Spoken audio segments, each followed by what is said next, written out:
people that were renting your property. So what would you say about for those that may want to dabble into that side though? They want to get property, they want to get it fixed up in the whole rehab. Have you done the rehab process? Oh yeah. And see, I have to dye my hair now from all the grays. Right. So it's a lot, it's a lot involved in the rehab. Can talk just a little bit about it. I'm gonna keep it real simple. It's high risk, but it's high reward. So Okay. you're front loading all your cash in hopes to get it out in some. So you're front loading the risk. And Mm, so like how I look at fix and flips is high risk, high reward. And wholesale is once again, like that's no risk because all you're doing, but in some places you do have to put down a deposit, but the risk is minimal. So mhm, a lot of people do wholesale because you don't really have to put up a lot of money. And then, buying and holding, which was my strategy back then, is you don't have as much risk, but you're risking your credit mm, because you have to apply for a loan if you're buying a decent house for someone to rent in it. So then you're over leveraged. And what I found with that was I was property rich and cash poor. I mm, realized I was having to generate literally $30,000 a month to cover all my expenses. Now I mhm, had renters in there, but if one of those renters left or mhm, something happened to the house, I was on the line. I had to make sure all expenses were covered and then hopes that it would come back to me. mhm. And I might have been too young to do that. I probably shouldn't have did that in my 20s because I was having a good time and having fun. But I realized it was just really stressful. It was like I could say I had all these properties, but my bank account didn't look like that because Mhm. I had all these Yeah. expenses, you Yeah. know? And I So thank you for being transparent with that too, because for anyone that want to get into the real estate investing, I know I do. I'm gonna be a newbie this year. You're being transparent and showing not only the upside, but even the challenging moments that you went through along the way. And so again, for anybody that's tuning in now or going to be watching later, this is Miss Coleman. I met her a couple years ago and continue to follow her journey. I'm gonna say journey in the real estate investing industry, and she's been very consistent. I want to put that out there. She's not in one day and gone tomorrow. So if you are looking for a coach, I highly recommend Miss Coleman because she's not only in the industry, she's knowledgeable of the industry. And that even with the tips that you're sharing with us tonight, I mean, people can actually feel like they can walk away with some knowledge. You know what I mean? You're not just kind of talking around surface things, you're actually giving specific details. And so we have about 5 or so minutes left before we wind down this episode. Is there anything else that you want to share about tax deeds and overages? I would just say it's a really good beginner's niche, only Mhm, because you're not leveraging your credit and you're not leveraging all your cash. And mhm, that's why I named the business Leverage, mhm, because one of the things, the most important thing is, we work hard. We work hard for our money. We work hard to maintain credit. And those are two things that you should not expose just for an investment. An investment is supposed to add value, not take away. And mhm, I think a lot of people, especially newbies, get into real estate and they're leveraging the most sacred thing to them, which is the hard money they make in their credit. And mhm, so the takeaway I want people to get is if you are going to invest in real estate, and I'm not saying because tax deeds and overages isn't for everyone, but what mhm, I would say, and I'm going to take this from Robert Kiyosaki. mhm, He said, this, he was one of my mentors too. I took one of his courses too, and I'll never forget this, and I live by it now, is that when you buy, you should be making money as soon as you sign on that dotted line. mhm, mhm, And it's all about strategy, right? It's just like, I don't buy nothing that I know I can't flip like tomorrow or even before I purchase it. Why? Because first of all, I'm buying it free and clear. So it's cash, right? But mhm, I'm buying it low enough that I know that I can find 4 or 5 people, even in a desperate moment, that will take it off my hands. mhm, And I feel like sometimes when you get into real estate and you're new, you don't really know the real value of things, or you don't understand if you're over leveraging yourself. You know what I mean? mhm, And mhm. so I just feel like this is more of a safe bet and it's not as risky as other things. Yeah. Well, this has been very educational, and thank you for, like I said, being transparent and also sharing specific things. And again, for those that want to get into the real estate investing market, Again, as Ms. Coleman has shared several times, this is a way in which you can do it through tax deeds and overages. And again, if you don't have any capital to use or to put up right now, overages, you don't have to have any capital for that. And then the tax deed, again, she shared a scenario where she had a client that was in California. He had 10,000 and they looked at other markets that he could, put that money. But Ms. Coleman bought land. And I think sometimes we don't talk about it. We talk always about the properties you can buy, but you can buy land and also flip that and make money. Yes. So, Or I want to put this nugget in there, or you could rent it out. You could rent mhm. out dirt. Like there's this one guy, Talk about that for a second. What do you, yeah. it was a Latino guy, Mhm, and he was like, I don't have all the money right now. And it was like in some rural place, because you can get stuff for really cheap. And I was like, I had it for like 3 months, and I was like, this don't look like it's going nowhere. But this Mexican and his whole little crew came. He was like, I don't have the money right now. He's like, but what if I give you 3,000 and pay you monthly payments? Now, remember, I don't have no mortgage on it. I own mhm. it free and clear. I could do whatever I want. Oh. And so had him sign a contract, and we went to the title company. I placed it on the deed. Now I'm the bank. Okay. He missed a payment. Guess what? I get to take the property back and I get to keep his money. Wow. So there's so many ways that you could skin a cat, but what I really want people to take away is you always want to hold the power. When you go and get a lender or a mortgage or you buy a house, they're the one that holds the power. Mm-hmm. I'm saying, because they're the ones that still hold the title, because that's who you pay your mortgage payment to every month. Right. Miss a So payment, it ain't yours. pretty much, pretty much. So you want something where you have the power that you could do whatever you want because you own it free and clear.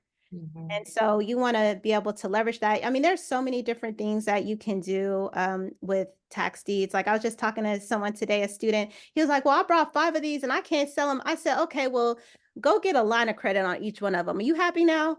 You can't sell them, but now you could get 10,000, 20,000 from each one of them. You could use that to go get more properties. And hopefully you can Oh, sell those.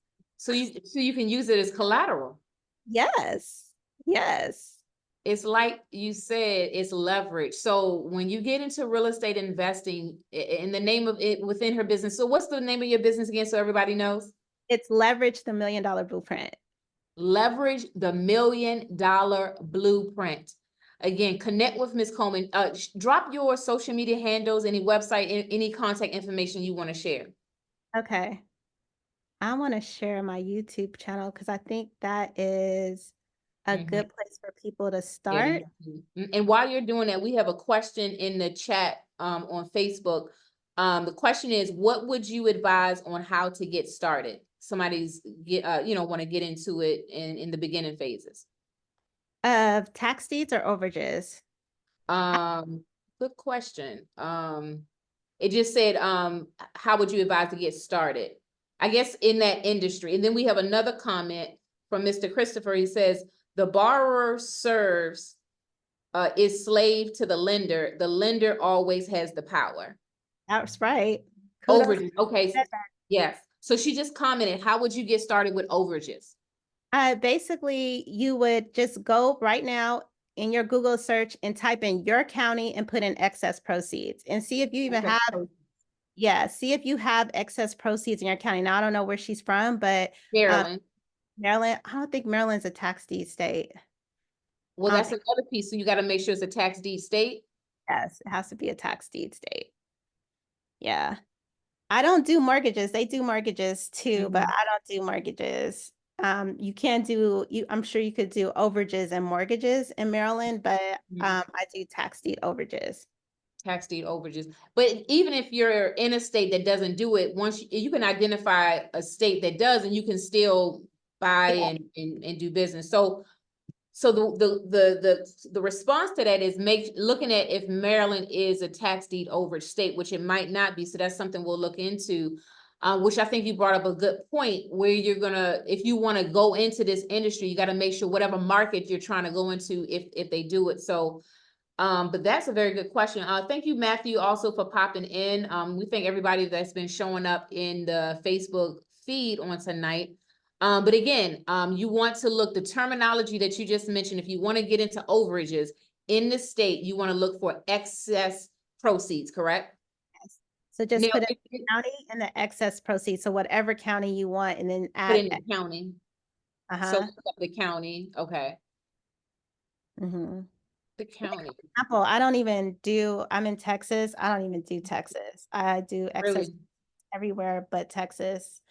Texas has a 10% cap. So Okay. So yeah. would it be like what is there a particular like, I guess, governmental building, or where would what county office would a person need to go to? So it could be different. It could be the tax assessors, it could be the Okay, tax. treasurer. It just really depends on the county and who's holding the excess proceeds. Got it. So to start with that first, the tax. Okay. Mhm. So tonight has been great. I thank you for coming on. We're getting ready to wind down. Plug your Instagram handle also. I know you plug the YouTube. So if you're on YouTube, you want to go to Leverage $1 Million Blueprint. Again, go to YouTube and type in leverage. And I'm going to drop this link in the Facebook feed when we're done. But you want to go to Leverage $1 Million Blueprint on YouTube, and then Instagram. You can follow her at I am M Coleman. That's I am M Coleman. And I'm gonna see if I can drop that in the feed. What I need to do. I would need you to do all that is if you're speaking a different language. Yeah, and you know what? She has a coaching program. So I'm about to drop her Instagram. Follow her Instagram page, because she drops a lot of golden nuggets. It's like a little excursion when you're going to these different markets, literally, and you'll see that when you start following her page. So again, her Instagram is I am M Coleman, and then on YouTube it is it's Leverage $1 Million Blueprint. Final words to you, Miss Coleman, and then we're going to close out. Okay. I don't know what to say. I just want to say, real estate isn't for everybody, first of all. And I just want to say that it has to be your passion. Of Mhm. course, money motivates everybody, but I believe that in real estate, there are no guarantees, but I can say in this overage, there's some guarantees if you do the work. It's like a win-win situation.